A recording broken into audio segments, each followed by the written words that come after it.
Good evening, friends.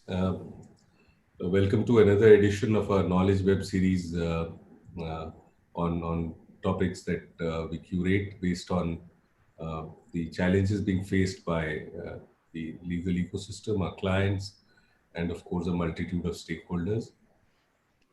This time, we have taken up the issue of data protection and privacy. Uh, in fact, the whole discussion around this has been triggered by the avalanche of shift of transactions from the non-digital space to the digital space, almost overnight, owing to the pandemic that we have seen, which is set in since March 2020, in India at least. And of course, whether we were ready for this, all the stakeholders, primarily the consumers or the people at large, businesses at large, some who had already had transactions and business relations or presence across the globe, particularly the EU and the US, had, of course, some kind of framework of data privacy policy in place, essentially to comply with the laws in the other jurisdiction. But a huge section of the Indian businesses have suddenly been, faced with a challenge that, they have to operate and work in the digital space. And what has made things most difficult and unique in our case is that the law itself is in the making. As we speak, the Personal Data Protection Bill is before the Parliament, and in fact before the Joint Parliamentary Committee as of now. So till the law gets passed and comes into force, it will be difficult to assess when the cat is out of the box, whether the cat will be black or white or a zebra, as you see behind me, a mix of all. So in this situation, we are trying to handhold businesses to the best of whatever the legal ecosystem permits, so that the compliance is done in a manner which is in accordance with the existing law. The challenges are multitude. We'll try and discuss some of the issues today. And we have a very distinguished panel today. We have Justice P. Srikrishna, former judge of the Supreme Court of India. Justice Srikrishna, as you are aware, is the chief architect of the understanding that we are likely to get from the governance side. Of course, his recommendations are on one side, and what law actually gets made is something which is before the Parliament. But a huge part of the data protection law that we get is thanks to the efforts of the committee, which is headed and driven by Justice Srikrishna. Welcome to you, sir, to the panel today. We also have with us Smriti Subramanian. Smriti is the General Counsel of Snapdeal in this part of the world. And of course, as an e-com company, she is already facing these issues and challenges hands-on. And it will be very interesting to learn from her experience in complying with the maze of laws that are there, quite fragmented as we speak, under the Information Technology Act, some rules, some departmental circulars, and at the same time, very, very well-formed laws in other jurisdictions like the EU and the US and Japan. We also have with us Mr. Maxime Angelo Petrucci. Maxime is driving the TMT practice group in Paris for one of the world's leading law firms, Dentons. Dentons hardly needs any introduction amongst the practicing fraternity, the legal fraternity.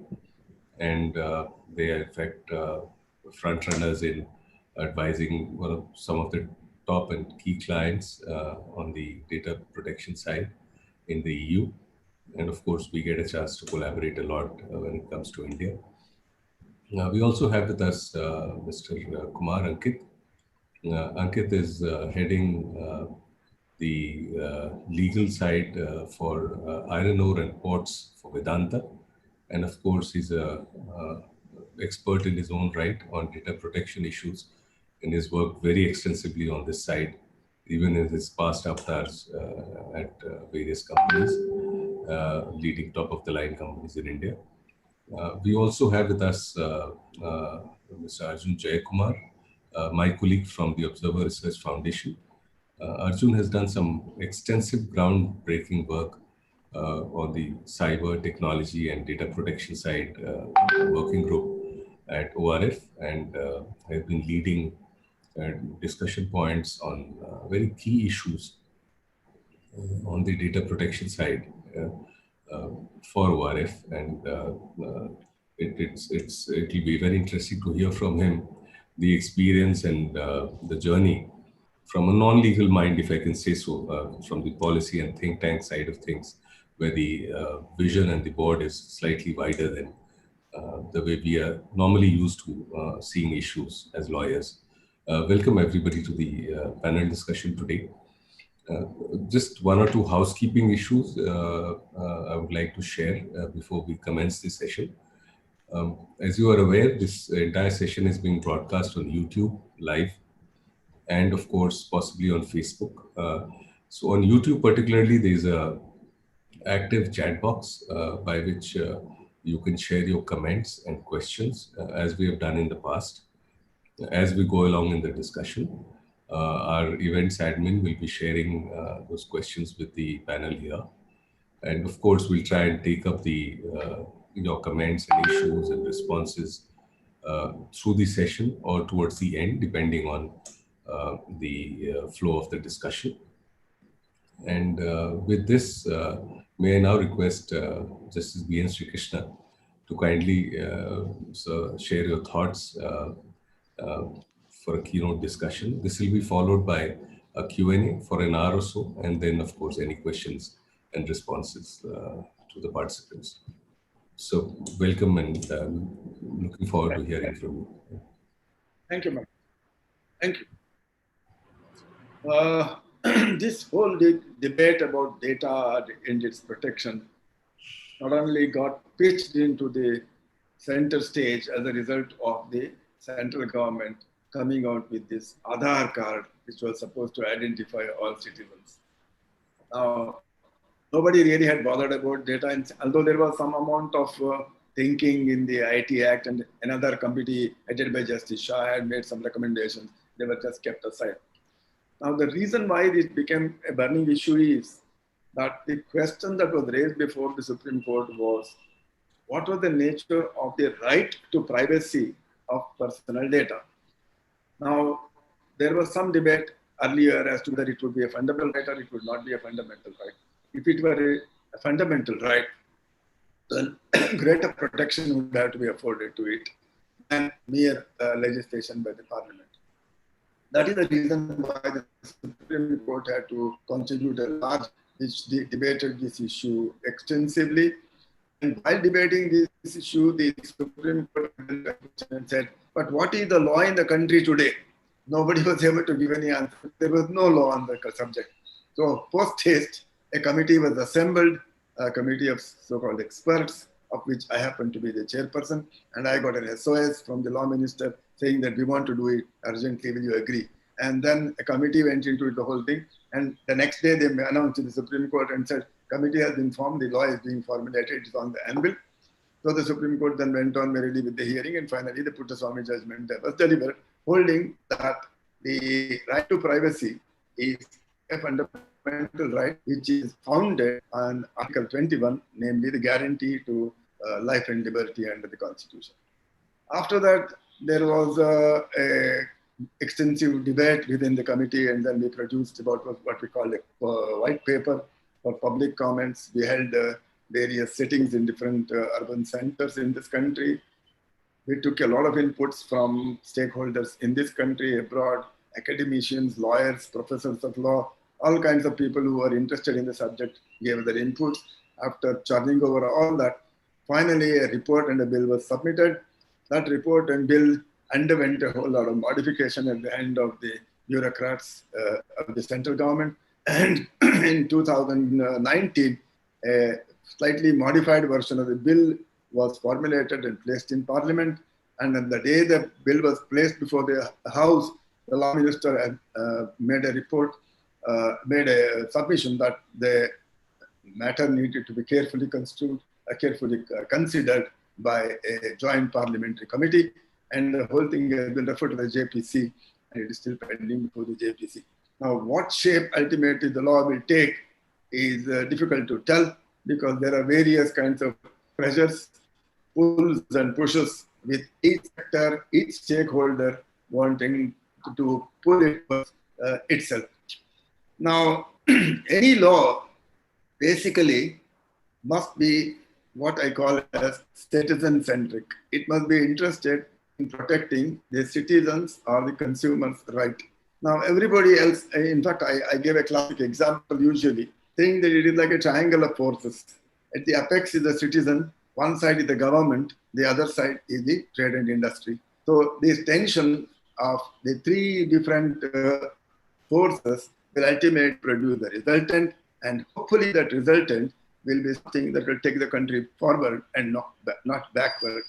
I think this, I leave the floor to Mr. Manoj Kumar to take the discussion further, because this much of a general discussion is sufficient for what is going to come later on. Thank you so much, sir. To you, Manoj. Yes. Thank you so much for setting the context in such a lucid and eloquent manner. And of course, we look forward to discussing some of the finer issues as we go ahead in the discussion. May I start with Smriti first, on your experience, because as e-com companies, you're already there, you're already, irrespective of the shaping of the law, you're there, you have to comply with the law, which is partly existent, non-existent, existent in other jurisdictions.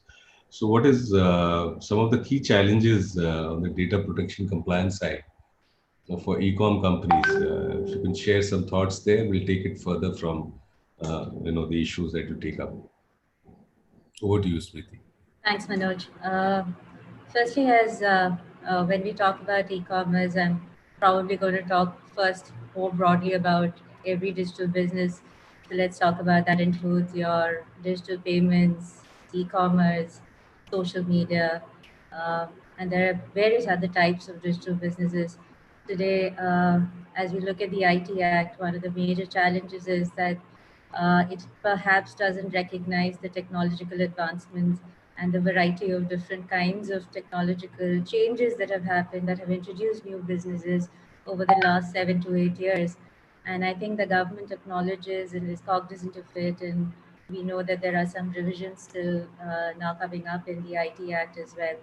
So as an industry, specifically vis-a-vis e-commerce, today, as we look at it and we look at the PDP bill, what we realize is, like Sir just pointed out, it is less based on harm's principle, but more on the regulation of data usage and data collection, which means that all the enterprises, and I'm specifically talking about e-commerce, will have to focus more on compliances and regulated environment for how we can collect that data and how we can actually use that data.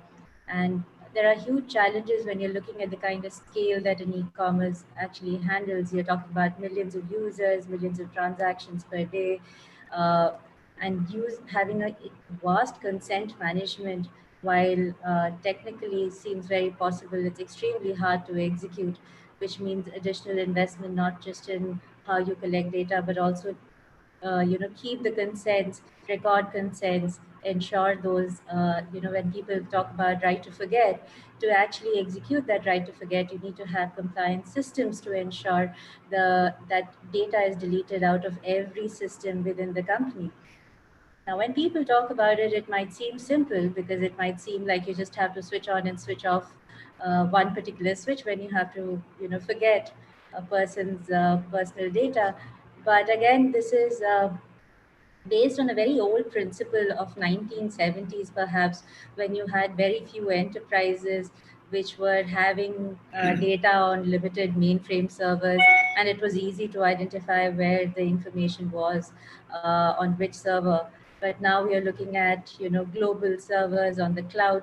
Identifying data sitting in different kinds of systems is actually quite difficult.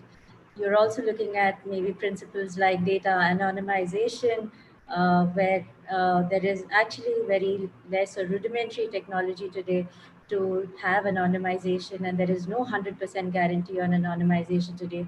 So as an industry, to cope up with some of those requirements which are coming up in GDPR and norms for an enterprise like an e-commerce, what's what's very interesting and kind of worrying for an industry is today the BDP bill actually sets out principles and leaves a lot for DPA to decide, and uh, and there is no actual reasonableness test or a check or a balance on the DPA's powers. So we don't really have guidelines around what's going to come up, what is reasonable, which is acceptable as a compliance under the PDP when it transforms into an act. So it's quite a blind spot for companies such as us to understand what are the upcoming compliances. So apart from handling every other complexity in the business and the evolving laws, to handle a compliance which we don't even know what's going to be coming up, it's extremely difficult. The immense number of compliances on a data fiduciary, and then different classification of significant data fiduciary, uh, privacy by design compliances and approvals by DPA, all of them are principles, but we really don't know what those tests are going to be, and that's quite a challenge for us as we're preparing. So as we're preparing our companies towards compliance with PDP, we know for a fact that we would have to do extensive investment in data management, automation, and security measures. And as DPA would be formed, we do hope that DPA is going to play a more preventive and a guidance role in terms of engaging with the industry stakeholders when it comes up with guidelines. And therefore, we hope that PDP would be enforced in a phased manner, where each of these take time, there is engagement, and those specific guidelines do frame up. And as an industry, we have a role to play in forming those guidelines over a period of time. And given the GDP experience, perhaps we'll be speaking more about it later. But given the GDP experience, we also hope the industry gets time to set up its compliance systems to comply over a period of time as we go forward. Well, thank you so much. And it's very interesting. At this point, I want to just bring in a thought from some of the initiatives that we've done in the past.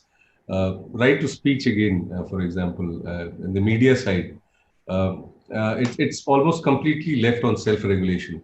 You have these authorities called authorities there, but they actually, have all the trappings of an association, which have, former Supreme Court judges heading them, and of course, giving them the trappings of a proper working.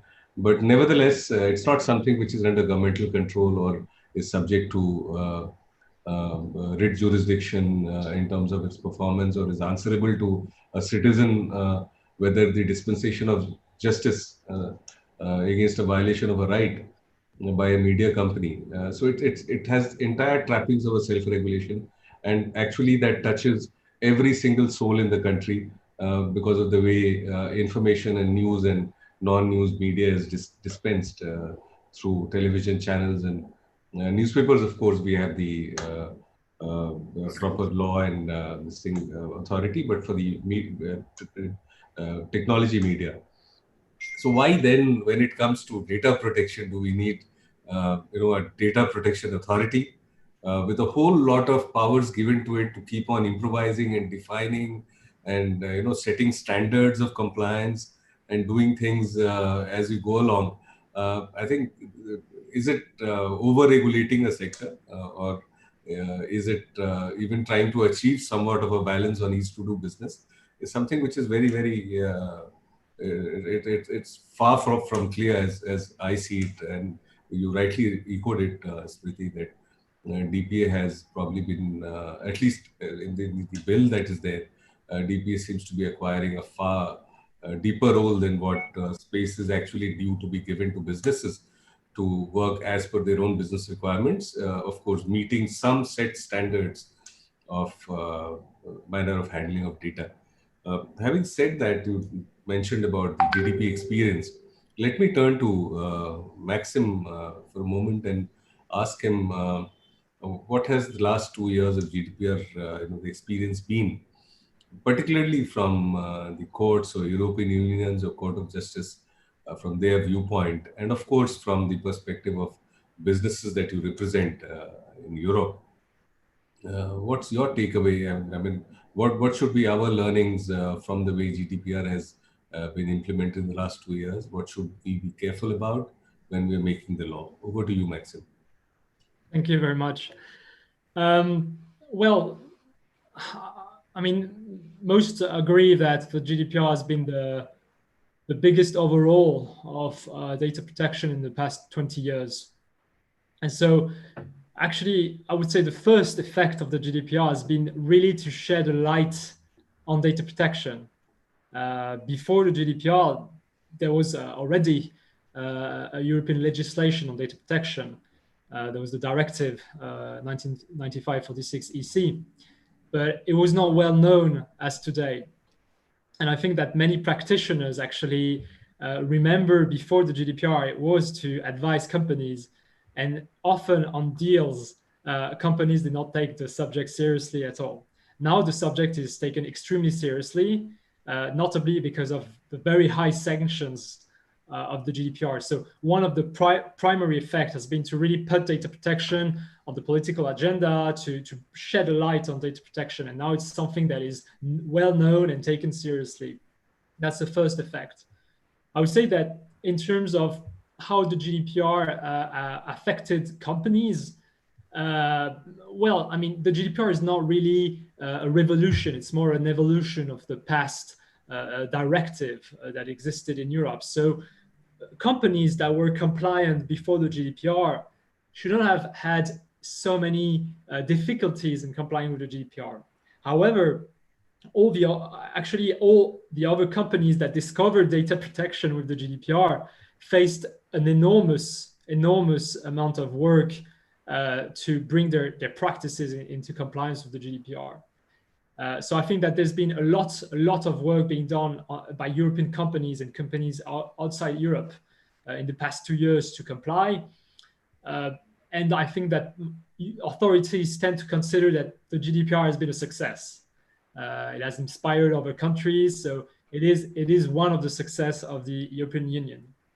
Now, that being said, authorities and practitioners and companies are well aware of limits today that we are seeing with the GDPR.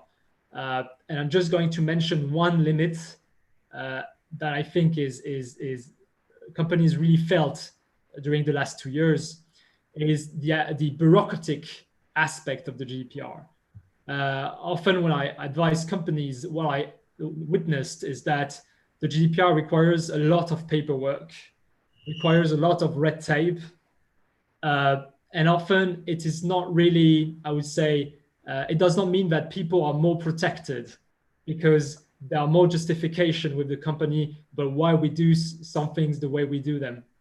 And I think that on some aspects, small companies, for example, have not been capable of complying with GDPR. Too much paperwork, too many resources required.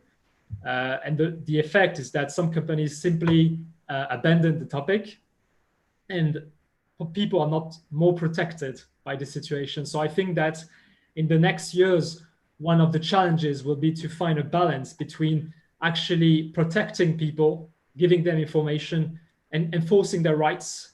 And on the other hand, being realistic about what companies should do, trying to prioritize on important things and not to make the GDPR kind of tick the box bureaucratic compliance exercise, which it's not meant to be. Sure. Just connected to this, one more issue that, in fact, you're aware of the judgment which came about on 16th of July on relating to Facebook, essentially surrounding the privacy shield between the US, data transfers between EU and US. One, of course, how much do you think this kind of a ruling would have an implication on data transfers between EU and other jurisdictions, including India, for example? And secondly, at a broad level, how much do you think the GDPR itself, the regime, is having an implication on the lawmaking process surrounding data protection in other jurisdictions? Because now with more and more rulings coming in and the law already in place, the lead is already there on GDPR and for companies who have a EU Connect with respect to data transfers. So one, of course, the scope of the judgment, if it's definitely with respect to the EU-US Privacy Shield, but then the rationale that the efficacious remedy is not available to EU nationals, and therefore that could be a test even which could be applied to other jurisdictions. And of course, the implication of the GDPR itself is defining the law in other parts of the globe. Over to you, Maxime, once more. Yeah, thank you for the very tough question. I will try to answer, but it is a very tough question. So regarding the Schrems II decision that has been issued by the Court of Justice of the European Union on 16 July. So I'm first going to talk about the EU-US Privacy Shield and then about other ways to transfer personal data outside Europe. So regarding the EU-US Privacy Shield, the Court of Justice simply invalidated this decision of the European Commission, mainly because it did not afford sufficient protection for individuals whose personal data are being processed and sent to the United States based on the EU-US Privacy Shield. Clearly, this is not surprising. This is not a surprise at all. I mean, a few years back and a few months ago, actually, the European Parliament, the European Data Protection Board were very critical regarding the EU-US Privacy Shield, in particular in light of EU surveillance laws. So many in the legal community felt that the life of the EU-US Privacy Shield would be short. There were still ongoing problems regarding the ombudsman, regarding how people can really exercise their rights, etc., access by US authorities to data. So it's not really a surprise. And it simply means that now companies can rely on the EU-US Privacy Shield to send data to the US, companies subject to the GDPR. So that's the first aspect of the decision. Now, the decision has another very critical aspect regarding another instrument to send data to third countries, which are standard contractual clauses. So just to a bit put the context, standard contractual clauses are published by the European Commission. It's a contract. Basically, it's a contract that you sign in order to send data to third countries. And in the practice, how companies use these clauses was simply to sign them and then to send the data abroad, for example, in India. That was the practice before. The European Court of Justice simply stated in its decision something that seems, I would say, very basic. It's the fact that standard contractual clauses are a contract. They do not bind foreign authorities which may access to personal data. And so it is the role of the company sending the data and the entity receiving the data to ensure that actually European standards can be complied with in the country where the data is transferred.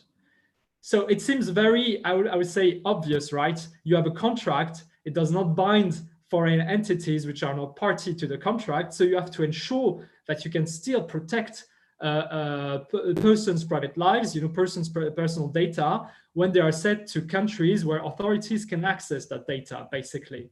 So it's simple. However, in practice, things are much more complicated. Why?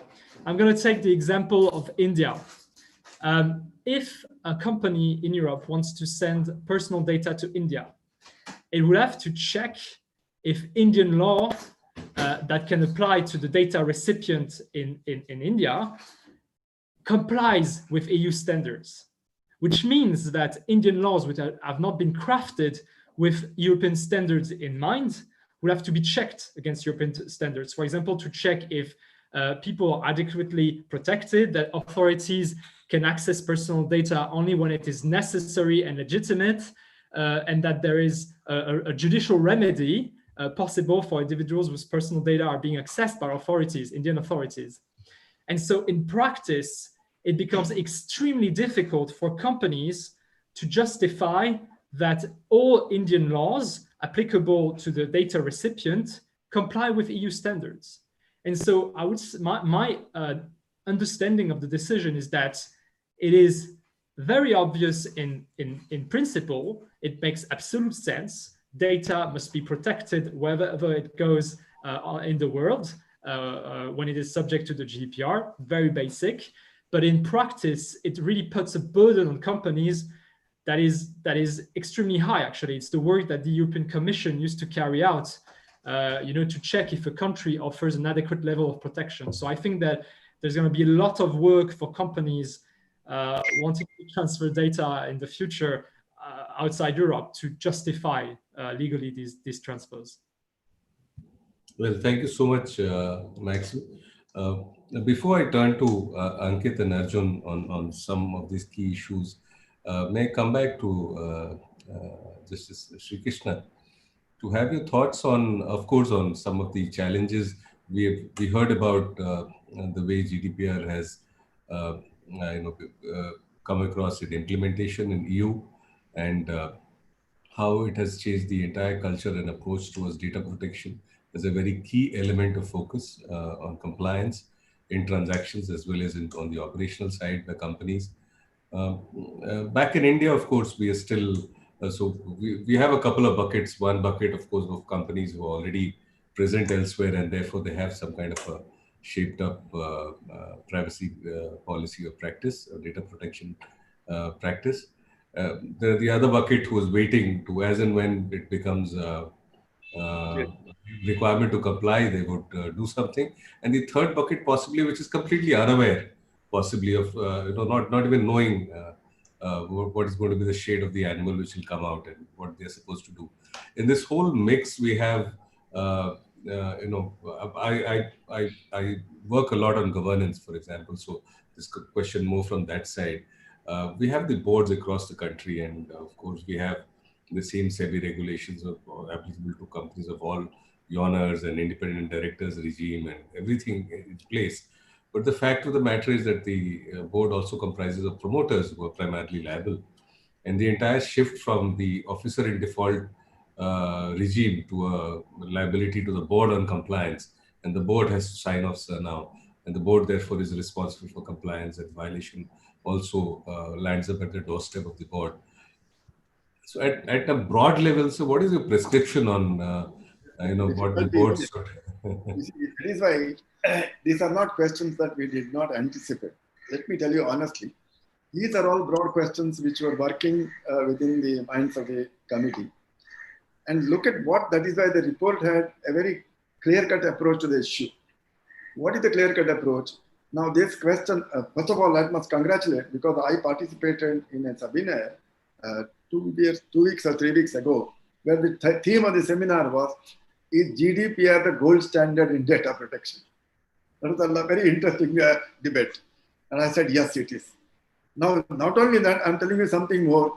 I was invited to Singapore to participate in a panel discussion like this, where almost all the Southeast Asian countries were there. Malaysia, then South Korea, then Thailand. All of them are participating, and they all uniformly told me, we look forward to India's law as a sort of a model, and we are waiting for the model to evolve. So that made me very proud. Now the question that you raised is interesting. You see, we anticipated all this. So the committee made 2 suggestions, saying that you have a data protection authority whose composition will be, at the apex level, there will be a judicial authority. Obviously so. And it will be manned by not less than 50% of stakeholders. Stakeholders would be academicians, lawyers practicing in this area, and business people. They would really know where the shoe pinches. So when such a committee composes the Data Protection Authority, then next one, We said within the first 6 months of the act, rather the bill receiving the assent of the president, the Data Protection Authority must be established. First step is to establish the DPA. And then DPA will interact with the stakeholders in different sectors. Find out from them what is the best practices available. After a lot of give and take, reduce them, crystallize them into some kind of regulations after publishing it for the benefit of the public at large and inviting comments. And then only you implement the rest of the act. So which means you get a leeway of about 6 months plus 1.5 years, I think almost 2 years. So it is not as if, it's not a lockdown that you say from 2 o'clock this afternoon you're going to have a lockdown. No, you have 2 years in which you can fine tune all your problems. Then the next question. Next question is adequacy test. How is the adequacy test to be ensured? Now it's a legitimate question.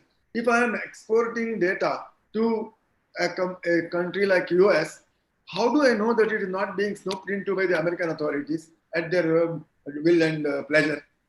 So why should my data be exposed? That was one of the reasons why we said, you want to keep it anywhere else, keep it anywhere else, but have a live copy here.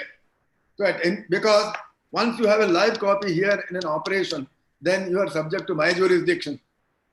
And again, third question is, this is really a question of private international law. When there are two state laws, what happens at the international level is always a subject matter of a dispute in private international law. And all courts all over the world have taken different approaches to it at different levels. My own take is that yes, this is still in the nascent stage. So everybody, it's something like a customs barrier. Now I want my, what is that, Atmanirbhar. Therefore I will ban everybody's import. Can we subsist in the world like this? Today's world is commerce driven. Today's world is international relation driven. So if you increase your customs barrier, that fellow will slap the thing against you and he will increase his customs barrier in the other country. Therefore, you have to get down and agree to a mutual agreement where the foreign state is going to be a party and it will be enforceable against them. The problem that Maxime pointed out is, what happens if two private entities enter into a contract? That will not solve the problem because the foreign state is not bound by the private contract.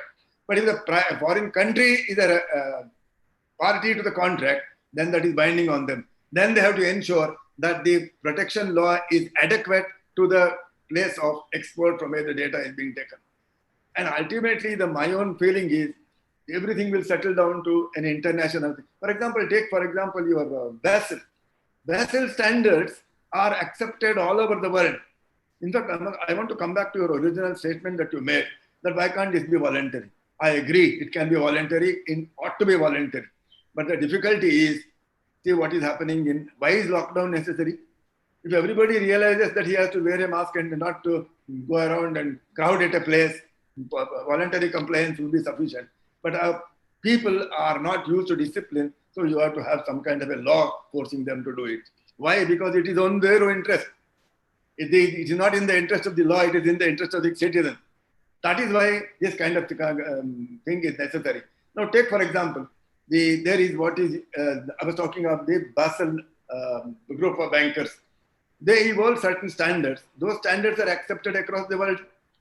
Every governor of the Reserve Bank in each country accepts it and implements it. Then you take pollution standards. What is your European standard? What is how we were accepting it or not? Otherwise, it will be impossible to sell automobiles to India and Indian automobiles to go to Africa and African automobiles to go to Malaysia. Therefore, you have to have some kind of a common ground. But that has to come by a little bit of maturity and diplomatic give and take. Otherwise, there is no end to it. Each country thinks it's a sovereign, saying that I'll hold my laws are supreme, your laws are not supreme. That fellow will also say the same thing to you, and nothing works. Nobody can be an island in international law. And finally, according to me, all these can be resolved by having some kind of an international treaty to which all the members of the UN are parties, so that everybody is bound by it, at least committed to it morally. Of course, people just get around it. I know that. Anyway, still you are committed to it in paper. Then as a country, you are committed to it. As a state, as a nation, you are committed to it. Then this question will not arise. That is my take on the issue. So very well said, sir. In fact, It just takes me to another area which is related for a minute as an example. So business and human rights, BHR, for example. We have a UN resolution on business and human rights, and essentially supply chain, human rights in the supply chain, the compliance for that. It's voluntary, and some nations have implemented, some have not. We have European countries which have gone ahead, the UK and France. They made laws, and there are huge fines and penalties. And if you do business with any entity who's not HR compliant, and at the same time, we have India and the third world or the emerging nations who say that the human rights definition of Europe or of the developed world is different from what we see it. So, the geopolitical issues kind of take over some of these, standardization efforts. And therefore, we implement BHR in our own way. We don't want to kill the mom and pop store in every colony, or the ability of a household to make BDs or handicrafts in the villages, just to comply with the HR standards there. So it will be interesting, sir, to see how we reach it. And the journey will be very defining, absolutely. Manoj, ultimately, it's a question of how nations evolve. I mean, every nation is sovereign really in theory. But concept of sovereignty has undergone quite a bit from the 1700s till 2100. Now, today's sovereign is intended to be a particular region, particular purposes.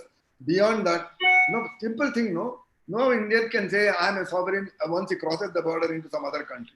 There is an ordinary citizen. I was a Supreme Court judge in India, and I had a lot of respect. The moment I flew to New York, interestingly, the Chief Justice, I saw the Chief Justice of India had to stand in line with his hands up.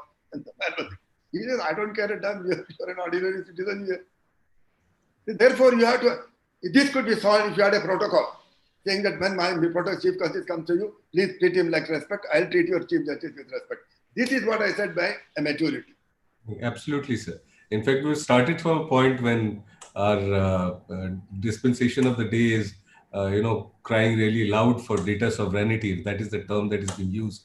And I'm sure the journey will take us to correct. Protocols at some point. And you start with everybody is a sovereign, then you realize, you told me something interesting, that we are not interested in the HR standards of others, but we are interested in their dollar standards.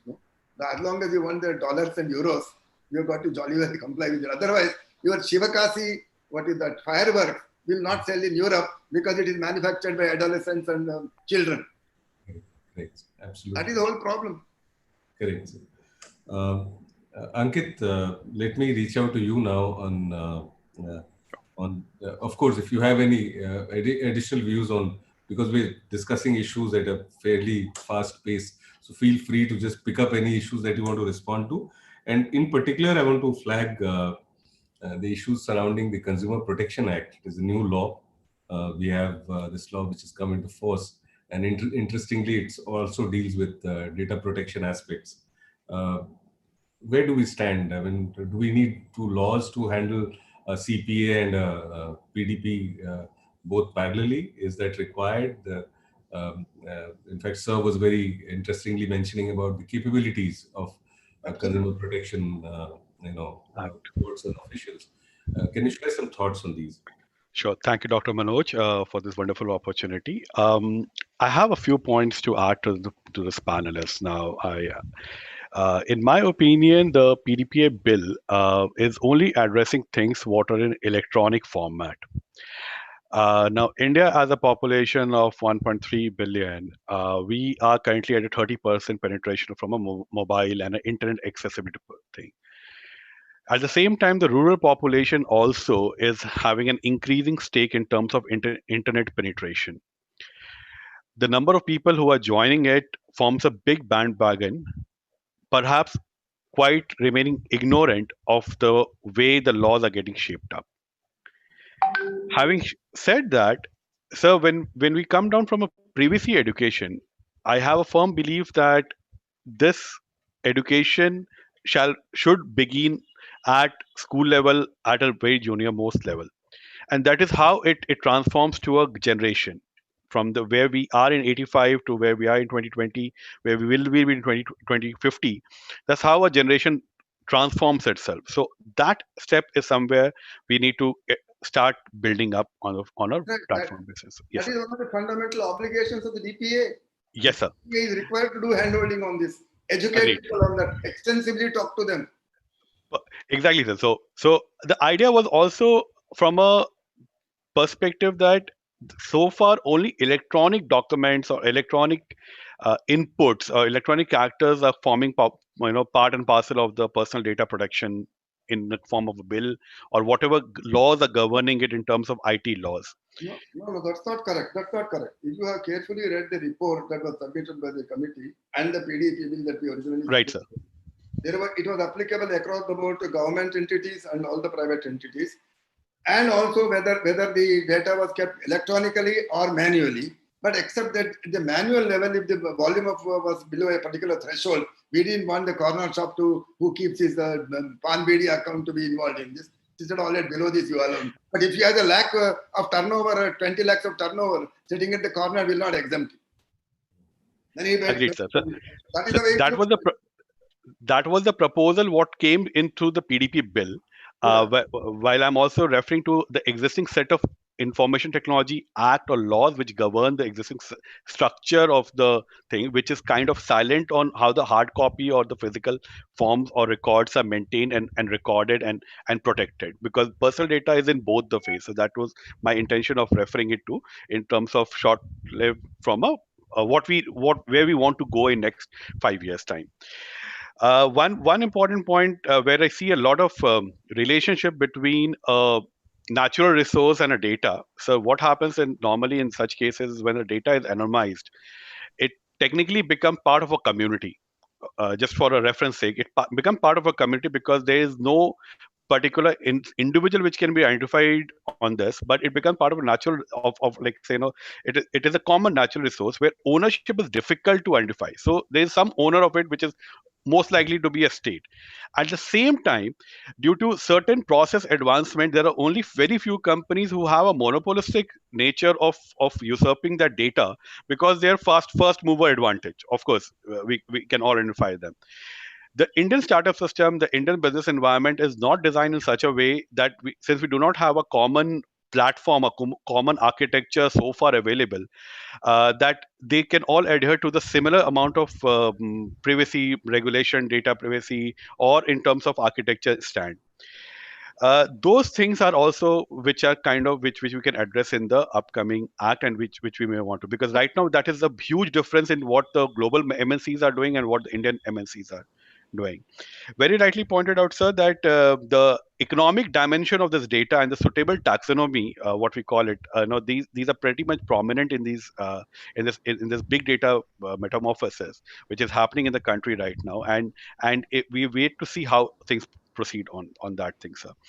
Rightly pointed out, sir, that there is a committee which is getting formulated which will also take care of non-personal data. There is going to be, of course, a big amount of clash between what is a personal data and what is a non-personal data, and eventually it may lead to a messy situation. Now, we understand from government perspective so far, based on the IT laws, there is a system which is the way they're put in through, I think I4C is what they call it, from in command center. But these things are not done on a company level, where the data is actually getting sorted out or stored. Hence the one of the assumption is that such institution or self governance norm, ISO 27001 has been promised to be. We may have to upgrade to 27001 to some better scale of governance, and then put a self governance norm. So these are some of the things on which we can probably put it up on the perspective, sir. So you're right, absolutely. For example, take in the banking industry, they have the IBA, the Indian Banking Association, which debates all this extensively. They come up with resolutions, what is best for all of them. Then they go and pursue the Reserve Bank and the government as to bring the law in accordance with that. No, that should be done in every industry. What is special about data? This also can be done. Exactly. There is no on that. And in any case, all these are questions which can, see, Parliament has neither the time nor the inclination to debate all this. Let us be frank about it. They are very busy with other things. I mean, I'll give them the benefit of doubt. They are busy with other things. Now, they will, therefore, the executive has not the executive, rather the Data Protection Authority, if it is really composed with stakeholders, these issues will be debated in the DPA. And the DPA has constantly to interact with the stakeholders and come out with what is acceptable generally across. Then all these problems will not be there. These are problems because that is why the first step is, where is the Data Protection Authority? What role have you given to him? What is he going to do? And then another 1.5 years in which he can at least go around telling people what is data protection, why is it necessary and all that. This happens. All over the world this happens. If I may just interject for a minute. One of the concerns, of course, as an industry stakeholder we have is the unintended, perhaps, consequence of the new regulations, right? In terms of growth of the new industry. So when we look at something like the restrictions on purpose and use, right, of the data, that almost cripples the big data industry or the AI industry or the development or an innovation over there.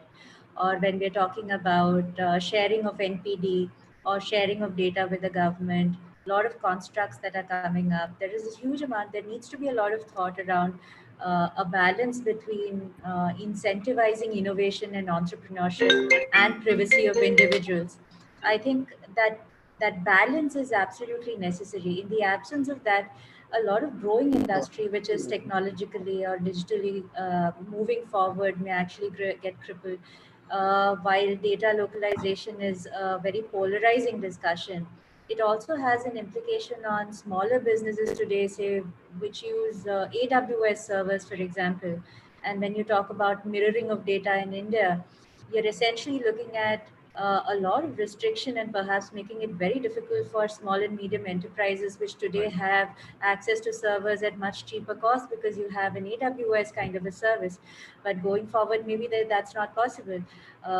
Today, because of the kind of use restrictions that are there and the confusing understanding of what is the role of a data fiduciary, what is the difference between collection and processing.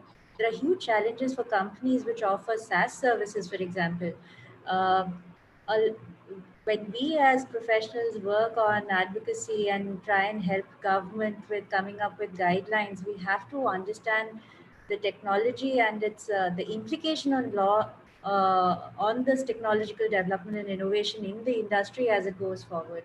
I think I just wanted to place it out there because these are real challenges that we have in the business today. Well, Smriti, all I can say is you just read my mind. I was going to give an example of that a lot of these issues, as Sir was saying, that if there was an association who could put the thoughts together. Represent it to the government, represent it to the DPA. And so, in fact, it's also depends on stakeholder management from sector to sector. So the media example that I took, it's an animal that the government or no government would want to rein in or try to control them. So therefore, they're completely in a self-regulation mode compared to the stakeholders in a data protection, which is kind of scattered. And NASSCOM is there in some sense, but that's only IT companies. Otherwise, the affected businesses are quite scattered and fragmented. Today the regime is not there, so the businesses were carrying on merrily. Now, when they see the writing on the wall, they'll come together. Maybe NASSCOM will give a lead, maybe Smriti will give a lead. They will have an association where these issues will be debated and saying what is going to be mutually beneficial, what is going to be mutually disadvantageous. Take it up with the government and say, hey, don't do this. Otherwise, we are all going to be absolutely hurt. And our hurt is not the matter of the companies, the country's economy, which is already in the doldrums, will be further hurt. If you put it across, I'm sure things will improve. Correct. So before I reach out to Arjun on location tracking applications, just one more point I wanted to pick your thoughts on, particularly on the Consumer Protection Act, because we were discussing that. Very interestingly, it was mentioned that privacy is a fundamental right. And we have a consumer court which is trying to redress the violation of a fundamental right. I mean, where do we stand? Where are we headed? The Constitution gave this authority to protect fundamental rights to the High Courts and the Supreme Court. It didn't give it to the district judge, although there has been a lot of who about that. Now, a consumer court at the lowest level will be probably the equivalent of a civil judge, junior division, or magistrate, first class, JMFC, first class. Now, throw all these problems that Smriti is articulating on his head and ask him to find a solution to that. It will make it more difficult for him and to yourself. Oh, therefore, you have to have persons who are educated in these aspects, persons who understand. Now, I'm sure that whoever is the consumer court judge would neither have read the original PDP bill, nor the modified PDP bill, nor the JPC recommendation, nor the Chris Gopal Krishnan recommendation before he can make up his mind. Therefore, it is not fair to throw this to them. They are already for consumer protection in the sense you go to a market. I was giving you an example. I buy a fridge, it doesn't work. I buy a TV, it doesn't work. You come back to him. He is not going to bother why it is not going to work. He will tell you, is it working, not working? All that, either refund or replace. That's all, which happens all over the world, except in India. Sure. So it's not just about amongst the stakeholders, also the training and the. See, for example, if you talk of consumer protection, let's take a simple example. The consumer says, my data has been breached, therefore I must be compensated. Now, breach of data may have 100 implications. It may be on account of hacking, it may be on account of personality control not being exercised. It may be really a question of required thing. It may be accessed by the state under a law which is not there, or accessed by somebody under some kind of a contract which is not there. Now, is he going to determine all that? It's impossible. That is why I repeatedly say, have the Data Protection Authority, it's conceived as an expert body. Why? Not because it is going to be composed of government babus, but because it will be composed majority of stakeholders. They understand their business. Now, if you have a bunch of academicians who understand this, a bunch of lawyers or a bunch of industrialists who are dealing with it day to day, they know their problems. They will come out with effective solutions, which ultimately the authority can debate and implement. That is the first requirement here. Thank you so much, sir. Arjun, of course, we have had a discussion and thoughts around a string of issues, quite a few of them. So anywhere that you would want to add value on any of the issues that we've discussed so far, and in particular, location tracking applications have been in quite a focus just now, especially with the pandemic and the Arogya Setu and a couple of others. So what's your take on how compliant are they? How much of data is at risk? Where are we headed with that? What implication could it have in the long run on private entities also trying to develop and emulate the practices that are being done in the name of disease control and disease surveillance? Over to you, Arjun. Yeah, thank you so much for the question, sir. Thank you for having me on this panel. It's a wonderful set of speakers, and I'm happy to be here with all of you. So on the issue of location tracking, I think it's quite plain to see that a lot of location data is being collected by all of the apps that we use on a daily basis. So, for instance, even apps like flashlight apps that you get on Android operating systems, for instance, they frequently collect location data, and you have no idea why you would need information like that to sort of provide a simple flashlight application. So I think this sort of ties into that whole principle of purpose limitation that we talk about with the Data Protection Act, which is that only the data that is necessary for a specified purpose should be collected, and that customer should be explicitly made aware of the fact that this data is being collected and that it's collected for this particular purpose, and these are the people with whom it will be shared. So I think it's definitely a cause for concern that a lot more information seems to be being collected from users than is actually necessary. And I think the Data Protection Act, once it comes into force, will actually introduce all of these principles of data protection, like I said, purpose limitation, into law. So I think this will sort of provide more of a framework against which companies like this that collect more information than necessary can be held accountable. So I think that would be like a very positive step in our body of laws that we have available, so which will sort of solve this problem to a certain extent, hopefully. That said, I also wanted to sort of briefly touch upon like another aspect of this whole data protection debate, which is the whole idea about non-personal data and how we can use non-personal data to sort of derive economic value and sort of help us along on our development trajectory. So we at ORF had conducted a small roundtable discussion when the draft data protection bill had come out. And one of the major points that was brought up there was this tiny little provision in the data protection bill, which said that basically the government can demand access to anonymized personal data and non-personal data to sort of deliver targeted services and to make economic evidence-based policies. So this was seen as a huge problem by a lot of attendees who came for that roundtable. And I just wanted to briefly go over some of the points that were raised so that we have an idea of what exactly the concerns are and what we can do to solve these concerns. So one major concern was that the grounds under which non-personal data may be demanded by the government was way too broad, and that it's not enough to basically say that we can access non-personal data and anonymized data for enabling service delivery or for policy making purposes, and that the grounds need to be far more nuanced basically. So businesses store personal and non-personal data in mixed data sets a lot of the time, and they have different levels of protection depending on how they were collected and what the purpose is going to be for storing this data. So if you don't have clarity on the grounds under which data like this can be demanded, non-personal data and anonymized data, so this is going to lead to a lot of compliance burdens for the businesses, and it's going to also undermine privacy rights in a big way. So another feedback we got was that anonymization is like was mentioned earlier. It's not exactly a one-way process. That it's not like data once anonymized, it cannot be reversed. And I think this was also mentioned in the white paper that Justice Srikrishna had put out along with the first edition of the data protection bill.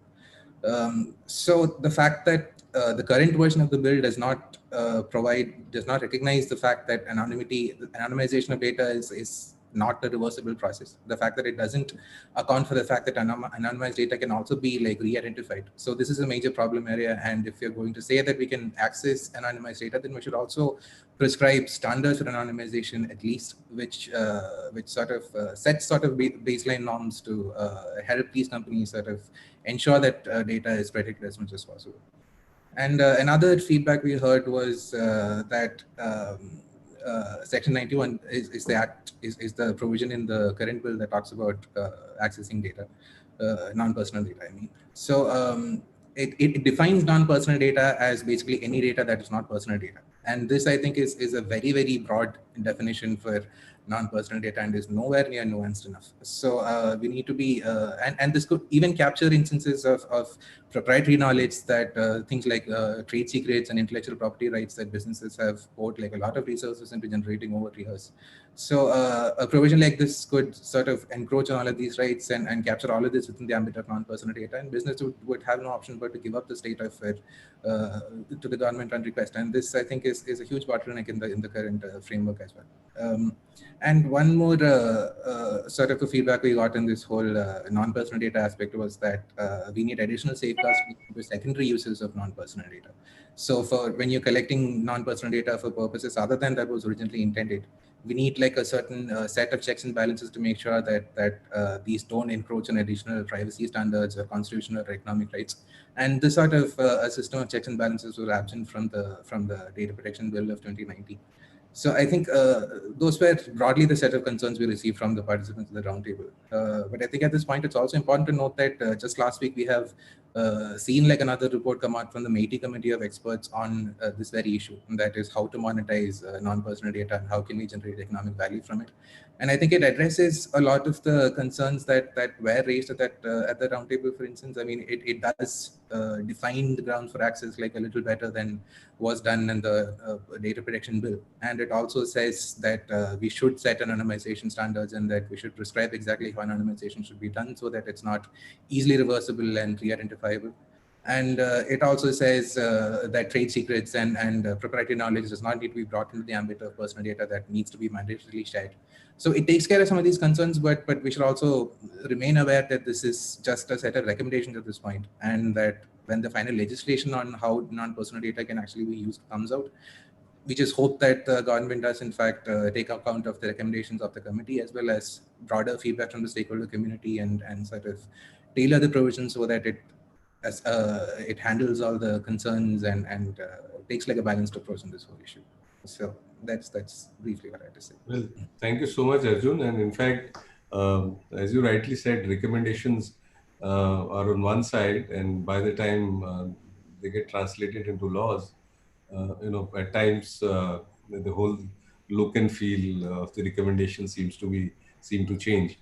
And essentially because of the pulls and pressures, as Sir was mentioning, during the lawmaking process. Having said that, so before I turn to Maxime on how non-personal NPDs have been treated in the EU in the past.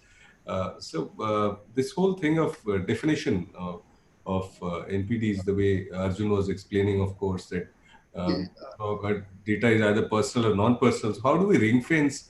Yeah, I tell you, there is a little difficulty here. The issue of non-personal data was also considered by the committee headed by me. The committee looked into it and said, hey, this is much wider scope that we don't want to get into it, because the committee's remit was to deal with personal data. And that's why we have said that this applies only to personal data, and for non-personal data, separate legislation has to be made. Having said that, in the in the personal data protection bill, they have very, let's say, backdoor introduced this, which is what Arjun was rightly criticizing. Now the point is this: Supreme Court has never said that non-personal data is a fundamental right. So the amount of protection that you need to give to personal data is certainly at a very higher level. This is like a debate between a fundamental right and a non-fundamental right. Take, for example, your right to vote. Right to vote is not a fundamental right, although it's a democracy. That can always be negated by the parliament or modified in any manner that it wants to without asking you. Whereas my right to reside, my right to walk, my right to even breathe, my right to drink clean water and have a good health is my fundamental right. Of course, it's not fulfilled, that's another matter.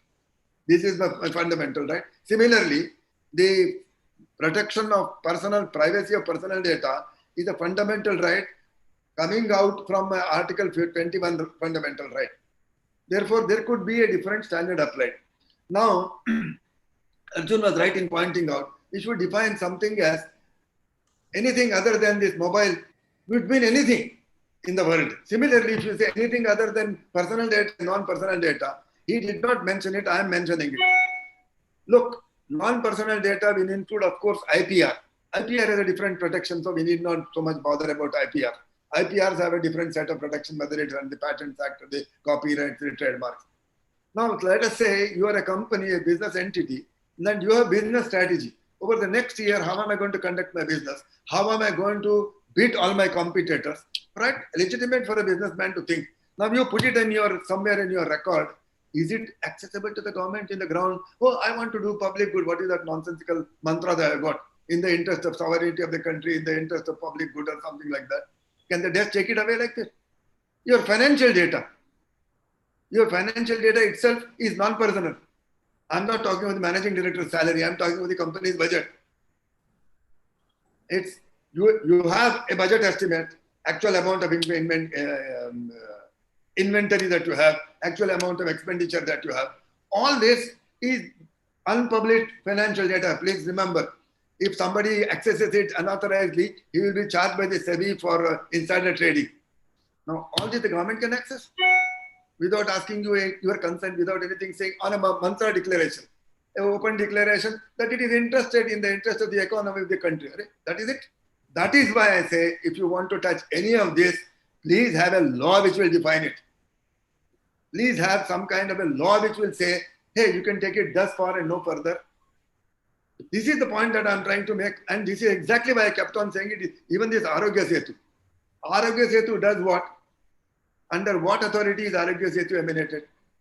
So I challenge somebody and said, show me an authority under any of the laws to issue this Arogya Setu. That is why I said, if you want, look, the law in this country, constitutional law is very simple. If you want to infringe a fundamental right or restrict a fundamental right, you must have a competent legislative enactment of what? Declaring the objective, showing the rational connection between the terms of the legislation and the objective to be achieved, and a proportionate methodology. This is the triple test that the Supreme Court evolved in Puttaswamy's case. It has been the triple test right from A.K. Gopalan's case onwards. Now, if you apply to this, which is the law under which Arogya Setu is operating? Environmental disaster, or what is the disaster management or epidemic management? Show me where does it declare that it can be done. Number two, who is it that has issued it? That is some group of committee or something which is not even the authority under the Act. What are they doing? They're collecting my personal data, which is my fundamental right. How do you do this? So publicly I said it is illegal, and I think somebody somewhere in Delhi noticed it, and then they stepped back and said it is not mandatory now. It's voluntary. Yeah, so that's the effect of, See, I'm telling you a simple thing. Supposing I'm walking on the street, some policeman comes and asks me, what is your name? What is your address? I tell him, who the hell are you? It's my personal data. If you want, you show me the authority under which you are asking for it. Are you accusing me or suspecting me of a crime? Then you have a right. Similarly, you just cannot ask people and say, give me your data, give me your data. You must be warranted by some law. Otherwise, it's totally illegal. in fact, because of the emergent situation, possibly nobody has challenged the legality. But I'm glad that somebody there recognized it. Back and now, they have made it voluntary now. It's not mandatory. You give a declaration and walk off. Otherwise, they were saying everybody who goes to the airport must carry an Arogya Setu. Everybody who goes to the train station must have an Arogya Setu. And as if everybody is bound to buy a smartphone like this and have it in his pocket. I'm a poor man. I can't afford it. What do you do? Yes. I don't have a mobile. What do you do? So thank you so much, sir, for elaborating that. And turning to you, Maxime, can we have some leads from you on how the non-personal data how it is treated on GDPR? Let's see. Under GDPR, yes. Yeah, talking about non-personal data, correct? Yes. Yes. So in the European Union, the European Commission authorities are very well aware of the importance of non-personal data. They know that very often, actually, data sets within companies, within organizations, comprise both personal data and non-personal data. This is, in most cases, it is how it is. It functions like that. You have mixed personal data and non-personal data. And so the European Commission is very aware of this. And what happened in Europe is that in 2018, a regulation was entered into force. I mean, it became applicable in 2019 regarding non-personal data, the free flow of personal data. And the approach, the European approach to non-personal data is to say this data is important for companies, for business development, for progress. And so it has to freely flow between European countries. And so the principle is that an EU member state cannot restrict legitimately non-personal data to flow from one EU country to another. So this is the principle. And the idea of the Commission was that this regulation would complete the GDPR. It would be the idea that for personal data, you have the GDPR and other laws. And for non-personal data, you have this regulation on the free flow of personal data. Now, that being said, as usual, the devil is in the details. And when a company is faced with data sets where there are some personal data and non-personal data, things start to get a bit more complex, because what is basically a non-personal data?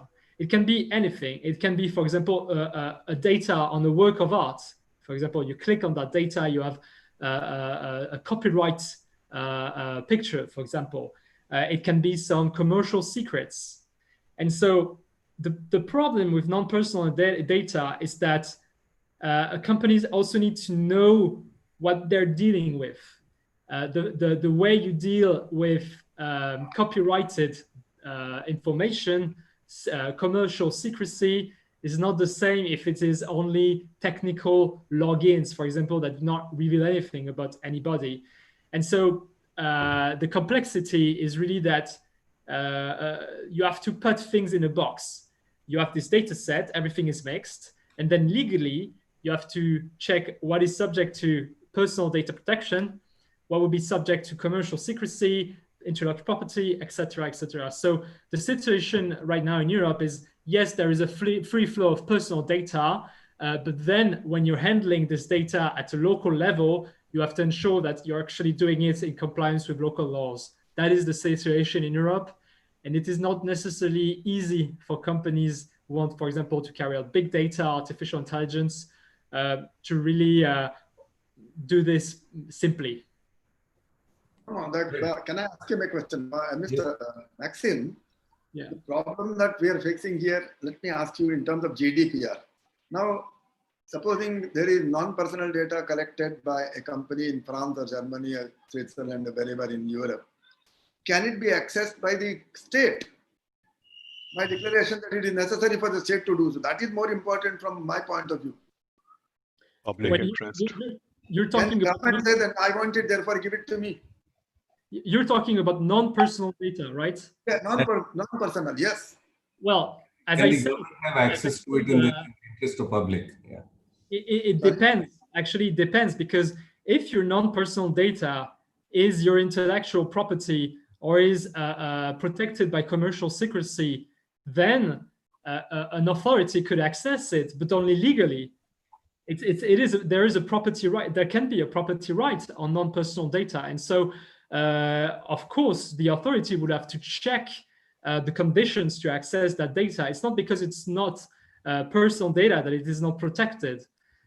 So it's a case-by-case analysis. Of course, a state that would say to a company, give me all your non-personal data, including your industrial property, your patents, etc. That would be certainly problematic. So it's really a case-by-case basis. There's no one-size-fits-all solution. Okay. GDPR itself does not address it. What you're saying is how it would play out in case any government or the state would want to have access, right? Yeah, GDPR does not concern non-personal data. It only concerns personal data, so relating to natural persons. So yeah, it would be other laws that will apply in case of non-personal data. That is exactly the problem here. Yeah. So, Smriti, in fact, we did a very interesting study last week on, I won't take the example of e-com companies because you were there on the panel, but of course on another set of companies, which are video conferencing service providers. Now, of course, we studied the e-com companies as well, but I'll keep that discussion out from here. So something very interesting came about in the companies providing VCs. All the GeoMeet is the latest entrant, of course, the Zooms and Google Meet and WebEx, and we studied all of them. Now, each of them had a completely different take on privacy provisions. And one common thread was that most of them were trying to comply with the country where they incorporated, the jurisdiction where the company is formed, rather than the jurisdiction where they're providing the service. For example, in our case in India. And in some of them, I'm not taking any names here, it was just full of disclaimers. We are not responsible for use, storage, misuse, data theft, breach of security, and anything. So it was just a disclaimer. So that's a very unique way of each of them seeing an elephant in a dark room and trying to comply with the Indian laws, which is almost non-existent or partly existent, or depending on how they look at it. From this to a change to a structured law like PDP, as and when it comes, how feasible do you see an overnight change, including with that buffer period of 6 months? But I'm sure companies of this scale can do preparation better in advance. But how easy do you see, moving on from an unregulated space to, sir, yes, sir, you're saying something. Yeah. Smriti, over to you. Okay. And before we proceed, the chat box here has already been, we have been receiving questions all through. So I would request, you select the best questions and address. You can take up a question or I can prompt. Yes, Smriti, please. Yes. I think, like I was mentioning in the beginning, I think privacy as a business and a culture within organizations is going to be very new for business in India. I don't know how companies have designed their compliances based on their place of incorporation. I think that wouldn't be the right view anyhow with any privacy regulation, whether it's a GDPR or for that matter, the proposed PDP, because it's essentially based on where the consumer is that this law really applies. And, so I really don't know how people would take that position based on their own place of incorporation. It's essentially based on where the person is whose information you're taking. But compliance with any privacy law in India for any company, and especially given the complexities of Indian market, I think it's a long process. And like I said, it requires to begin with a cultural shift, right? I mean, where you don't have any regulation, there has never been, and mostly organizations have looked at data privacy as an IT issue, right? I mean, within organizations, you have legal issues and you have IT issues and you have business issues, and somehow data privacy has always been seen as an IT issue. And PDP has sort of brought it to the focus of the board to look at it as a company or an organization issue, right? That itself is a fundamental shift. I had seen in the chat there was somebody who had asked about the role of a DPO and whether that could be an independent director who's taking it up. Now, those are the kind of things that the organization really have to think about. Now, if you really look at who's going to be the DPO and how's the DPO going to function, if you look at a DPO's role, that overlaps so many other existing roles, right? It will overlap with a legal function, it will overlap with a IT security person, it will overlap with a risk assurance person, and therefore within the organizations to create even you know, metric structures to deal with the DPO as a professional, and to even set up these systems is going to take a long time. And which is where I was saying that I hope as the DPA comes up with guidelines, etc., it does engage with the stakeholders to understand how long it's going to take them to actually implement. I think there were a few other questions in the chat box, perhaps addressed to Arjun as well, around uh, you know, what's his view on implementation and timelines it's going to take, etc. I'd probably let Arjun to take those up.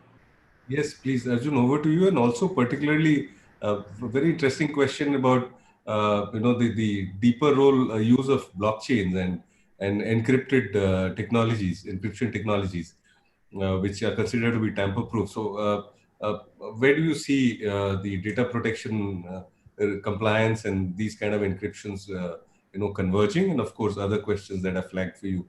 Over to you, Arjun. Yeah. So on the issue of implementation, then I don't really know how to give like a definitive answer as to how long it will take to implement the Data Protection Act. I mean, I think the estimates earlier was that we would ideally see some form of an act come out sometime this year. But then again, like because of the whole coronavirus pandemic, which is like just thrown everything off its track, so we don't really know how long it will take for the act to actually get introduced. I know that the Joint Parliamentary Committee is still holding meetings and they're consulting stakeholders and inviting views and like the changes that need to be made before it becomes an act. But again, like how long it actually takes is like your guess is as good as mine, basically, with this. Implementation would be a different issue because I think in the data protection bill that Justice Srikrishna had floated, I think it had this whole mechanism for a phased introduction of implementation of the Data Protection Act, which was curiously it was taken away by the 2019 version of the bill, which I think is very curious because like even the GDPR when it initially come into force had this provision for phased implementation to just give it enough time for all of the different businesses and data processors to sort of adjust their practices and make the vast organizational changes that would need to be made to make sure that they remain in compliance. So I think the fact that we expect the Data Protection Act to come into force all at once altogether and everyone is supposed to just comply with it immediately when it comes to force is I'm not sure how practical that sort of mandate is going to be. And I think it would have been useful to sort of retain that whole phased implementation aspect of the previous version of the bill. So that is about the implementation side of the act. And on the question of encryption, I think the Data Protection Act itself is largely silent on the whole issue of encryption. So we don't really have much in there as to like how encryption should be handled within India. But I think we have had a sort of a difficult relationship with encryption. Like if you look at how we have handled this in the past. For instance, like the old telecom licenses that we had at one point had clauses within it which said that customers are not supposed to use encryption more than 40-bit key length, which is like a ridiculously low standard for anyone to use, basically. I don't think this was a standard that was realistically implemented by anybody, but the fact that it was even there in the license conditions is itself quite amusing, actually. that the fact that an upper limit on encryption is permitted itself, I don't think that's how we should be handling this at all. And we even had that whole encryption policy come out at one point, which was immediately withdrawn following massive criticism about how it asked users to retain plain text copies of all their encrypted content, and which would again defeat the whole purpose of encryption. So why are you encrypting content if you're also supposed to keep plain text copies of all of it on your computer? So I think it's generally like there are two camps in encryption. One where the government sort of sees it as something that prevents them from effectively accessing content for law enforcement purposes. But then there's also a whole other community of people who think that encryption, who rightly think that encryption is also like a huge asset in terms of cybersecurity, that people will be a lot more protected if they are permitted to use encryption as much as to whatever strengths that they want to use. So I think what we need is something of a middle ground between these two camps. As in, we're not saying that it's not necessary for law enforcement to access communications when there is a legitimate need, but this access should not come at the cost of user security, basically. So we should not be asking for backdoors into encryption channels, for instance, which would again defeat the whole purpose of encryption. And finding this middle ground is going to be a difficult exercise, but that's what we have to collectively come together and do. Well, Maxime, before we move on to Ankit for some response to questions, this middle ground that Arjun is mentioning, what has it been for EU? It's 2 years now. Has GDPR found a middle ground for encryption versus use of encryption technologies versus need for transparency and access to data? Well, tough question. So under the GDPR, encryption is just one among many possible security measures that a company has to take to secure data. So there's no preference for encryption compared to other security measures under the GDPR. But of course, encryption can be terribly effective to secure data as a mean to show to authorities that you're taking the security of your personal data very seriously.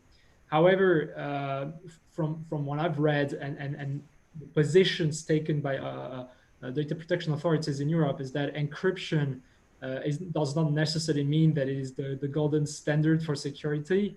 It's not because you encrypt data that systematically you would consider that data to be anonymized under the GDPR. It's a bit more complex than that. There's a fine distinction between what we call pseudonymization and anonymization. And so I think that the mistake for a company would be to buy an encryption solution, to deploy it across all systems as a kind of best gold standard, and to think that then GDPR doesn't apply because the data is anonymized. I think that would be a great mistake. So it's a good tool. It's not the absolute perfection tool. Sure, thanks. In fact, returning to Ankit for some responses to questions, you would have followed the questions and observations on the chat box. Particularly, yes, I noticed somebody asking you for the top three challenges you foresee in the PDP bill, and of course, any other question that you want to take. Over to you, Ankit. Sure. Just I saw that question. I really appreciate the question out here. Now, the topmost challenge which I see from a PDP perspective, one, of course, is the timeline under which they are going to implement it. The second is going to be the way in which consent is to be obtained. Now, that is going to be a factor which even the Joint Parliamentary Committee is right now considering as to how do we consider a consent of an individual. Specifically in India, if you look at the adolescent population, which is below 18, having access to internet or mobile telephony, how do we record that consent and how do we migrate it? Smriti already pointed out that this is not a switch on and off approach, that we can have a consent based, and recording it consent requires a huge amount of infrastructure requirement out there. At the same time, retaining them or right to erasure, what we call it as per Article 17 of the GDPR, that is not going to be present per se in the PDP bill right now. So with having said that, this is going to be definitely be one of the major concerns coming through in the bill. The third major one will be again on a overlap between a personal data and a generic data set what we were looking at. The third, so this may create a bit of a hotspot situation, because multiple people looking into the similar set of data for government and administration.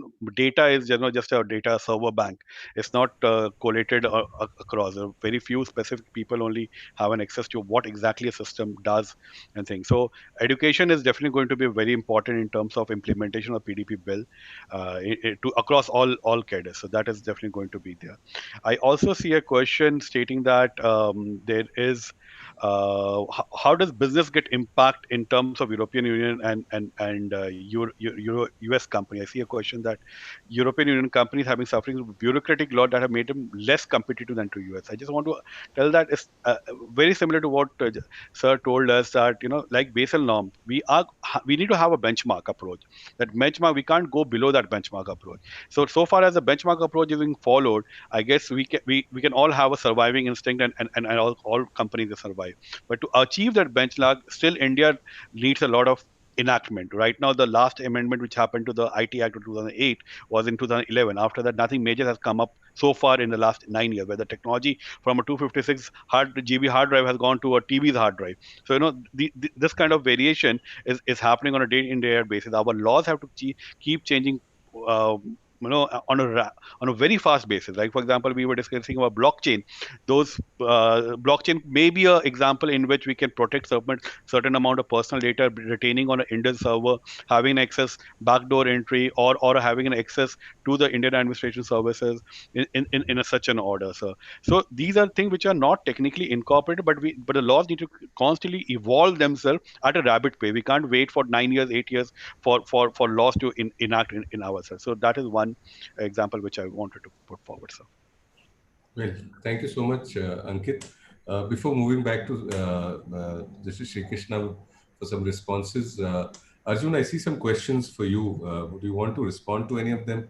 Unless you have already covered from the past discussions.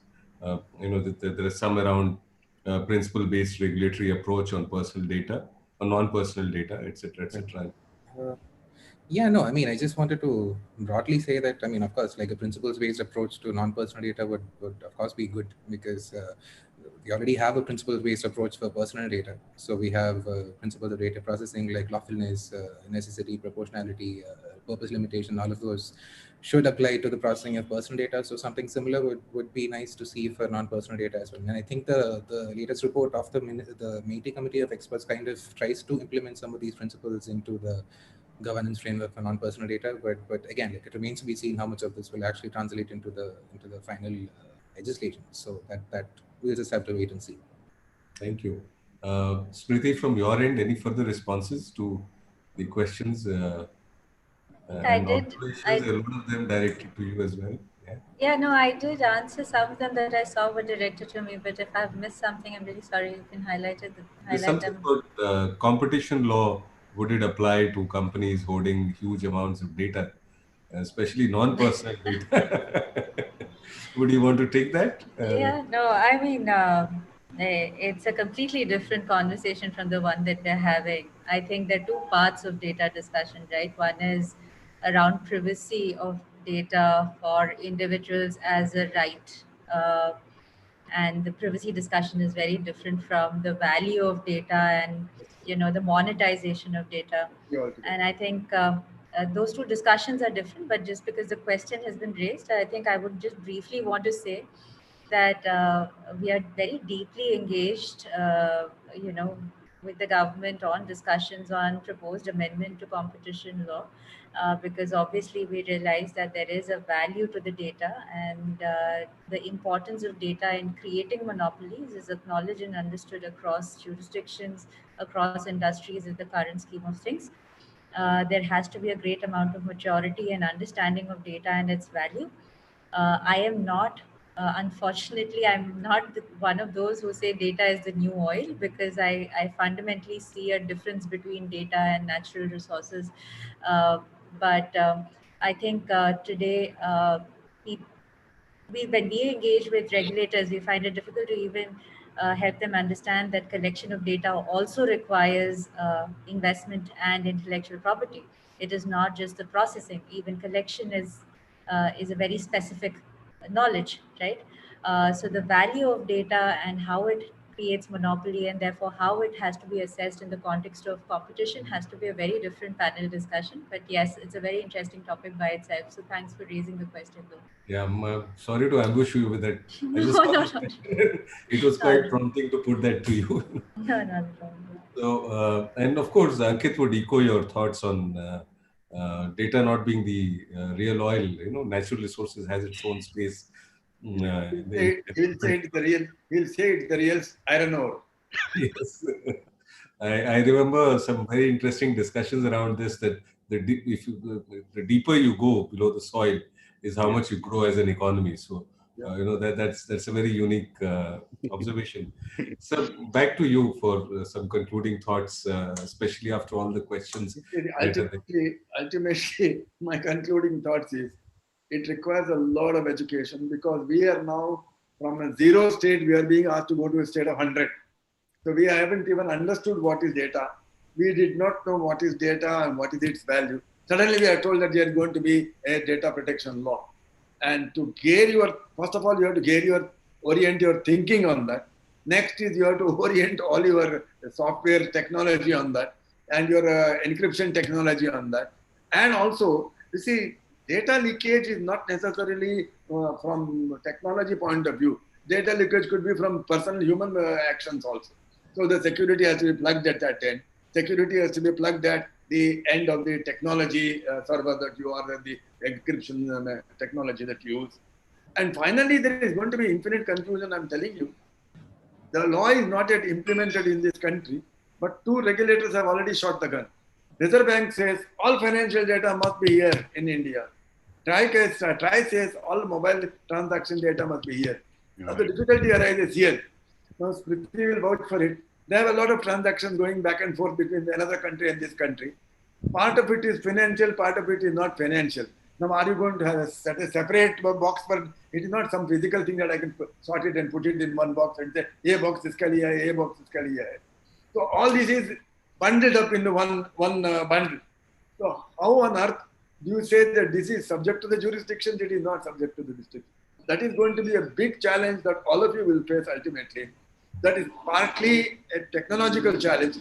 And even if your technological experts can solve it out, it is going to be a legal challenge also, because I don't know what shape the law ultimately is going to be. It may be more muddled, more confused, and put you all into a tizzy. All I can wish is good luck, and I hope things work out satisfactorily for everyone, including the citizens, the government, and the business, the 3 apexes of the triangle. And on that note, I think we can end. Sure. Thank you so much. In fact, on the GDPR side, after 2 years, that's exactly what Maxime also mentioned, that on the ground level, the challenges remain on technology and legal, and treating personal and the other data separately. It takes time. Maturity is what is required. So there was this one interesting question on the chat box that was probably directed to you, which said there was a reference of an non-personal data even in PDP. Was there any particular reason why the reference for non-personal data was there in PDP as well? Would you have any comments to that? No. We had said that we will have a separate legislation. There should be. This is somebody's initiative. This is a very mild word. Initiative of sneaking it into the PDP bill. I call it. In fact, in some public lecture, I said it is ledger domain on the part of some babu. Saying, "Itna चाहते इसके अंदर ये भी डाल के चला देंगे." In Hindi they use the word "Behti Ganga mein kahan do lo." In fact, in the beginning of the discussion, you very articulately put across that stakeholders, engagement at various processes tend to impact the way the law finally takes shape. Possibly, in some push and pull will continue. In a democracy, it is healthy. I don't say it is wrong. But ultimately, a tug of war depends on which one is able to pull better. And in more cases than one, we've seen that it has a positive implication, because as think tanks and as advisory groups, we're able to fill a lot of gap as well on the policy side. But then, of course, there are what some may see overstepping as well in some cases. Yeah, I know. We heard the recent criticism in Supreme Court that armchair people make all kinds of comments. They have no business to talk. Sure. Yes. It's the armchair people who come out with some sensible suggestion. You implement and don't implement, that's your lookout. Yeah. Well, Smriti had been on the committee, she would have come out with a different recommendation. sure. Isn't it? Well, with that note, allow me to thank everybody on the panel here. This is Srikrishna. Thank you for joining us. Smriti, Maxime, Ankit, Arjun, for having shared your views, and we have had more than 300 plus registrations, more than half of them being from the in-house community for this particular panel session, and covering almost the entire. We've had from the EU, we have had registrations from the US, London, Singapore, Australia. Probably because of the interest that some advisors and stakeholders have in the evolving Indian law, and the distinguished panel that we got together as a team to come sit and discuss here. Thank you so much for joining us. And thank you, Smriti, Arjun, Maxime, Ankit, and of course, thank you so much, sir. Thank you all. It was a nice discussion, and let's all hope things will work out better for this country. We hope to get back on the table again sometime once better understanding around better enactments. Yes, definitely. They count the chicken only after they are hatched. That's Thanks. Bye. Thank you so much. So much. Thank you, panelists.